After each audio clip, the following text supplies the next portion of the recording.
हमारा जो देश है उसमें बहुत सारे मज़ाहिब हैं, बहुत सारे अकीदे हैं और बिलीफ्स हैं, और साथ साथ कहीं ना कहीं उन्होंने जो साइंटिफिक डेवलपमेंट को माना भी है, तस्लीम भी किया है।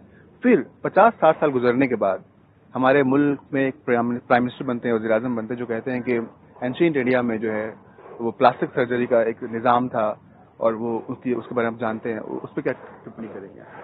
जी, मैं कहूँगा ये सब सूडो साइंस है। मैं ये कहना चाहूँगा कि हमको सारे रिलीजन, सारे बिलीफ्स रेस्पेक्ट करने चाहिए। मैं सारे रिलीजन रेस्पेक्ट करता हूँ और सबको कहूँगा कि वो रेस्पेक्ट करें, बट वो बिलीव्स और प्रैक्टिसेस हैं, उससे हम इमोशनली जुड़े हुए हैं। लेकिन क्या वो साइंस है, इस चीज को हमको अलग रखना पड़ेगा। हमको रिलीजन और साइंस को थोड़ा सेपरेट करना पड़ेगा, अलग तरीके से सोचना पड़ेगा। साइंस का मजहब अलग है उसका। हाँ, मतलब मैं अगेन साइंस को रिलीजन से नहीं जोड़ूंगा। एक साइंस एक्सपेरिमेंट्स पे आधारित है, रिजल्ट्स पर आधारित है, उसको रिलीजन से बिल्कुल नहीं जोड़ना चाहिए।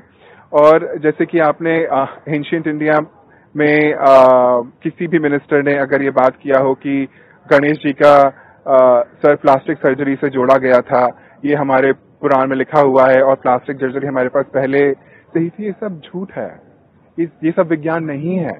लेकिन ये झूठ तो बहुत तेजी से फ्लोरिश कर रहा है, लोगों का बहुत विश्वास बढ़ रहा है। आपने अभी जिक्र किया था इस बात का कि लोगों का बिलीव इस तरह का है कि वो उसको साइंस कह रहे हैं, तो कैसे टैकल करेंगे?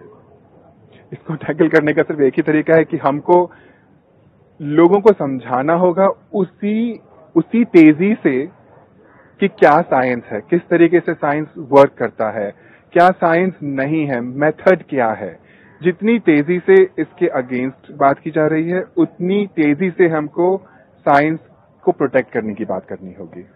थैंक यू अंकुर। ये थे अंकुर जिन्होंने साइंटिफिक ऑथेंटिसिटी पे काफी काम किया है, और जितने भी दावे हुए हैं साइंस को लेकर के उस पर रिसर्च किया है इन्होंने, और इनका मानना है कि साइंस का कोई मजहब नहीं होता, वो मजहब से बिल्कुल अलग एक मैकेनिज्म है, एक्सपेरिमेंट बेस्ड है।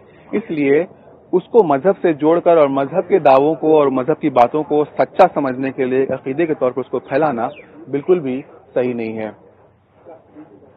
सुहेल अख्तर, ETV भारत, दिल्ली।